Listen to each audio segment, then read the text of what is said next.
Magandang araw po mga kapatid. Ako po si Brother Nelson Sente.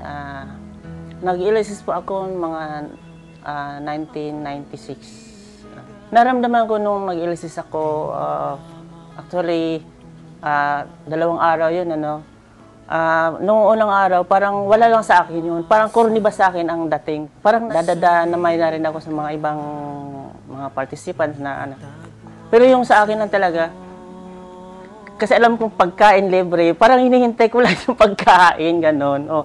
Tapos yung pangalawang araw na, yung sa baptism na, parang yung doon ko na napag-isip-isip yung mga kasalanan kong nagawa. Tapos yung sa baptism na mismo, yung pinapikit na yung mga mata namin, naalala ko yung ano talaga, yung mga nagawa ng kabataan kami, tapos yung mga hinanakit ko sa magulang namin.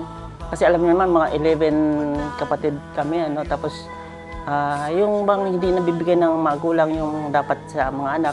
Tapos yung nag-aral kami, halos hindi na kami makapag-aral dahil walang pera. Tapos sinisisi ko mga magulang namin kung kailan dapat nun silang nag-aral dati, na mas mura pa yung mga tuition, siguro wala pang mga tuition, pero sa amin, sa pagdating sa amin, hindi nila nabigay sa amin kasi mahal na, samantalang sila nung wala pang bayad, libre pa, hindi sila nag-aral para makapagtrabaho silang mabuti para sa aming mga anak nila. So yun ang naramdaman kong hinakit sa mga magulang ko. Tapos nung sinabi na nga sa amin ng preacher, speaker na, sige, iiyak nyo. Kung ano naramdaman nyo, dapat iiyak nyo. Sabihin nyo sa Panginoon ang lahat. Kaya doon, yung time na yun, pinaramdam ko sa Panginoon talaga, kung bakit, kung talagang nandyan ka lang ba. Tapos maya, habang nakapikit ako, nakita ko na lang yung picture ng sa 3 o'clock habit. Yun ang nag-flash sa akin.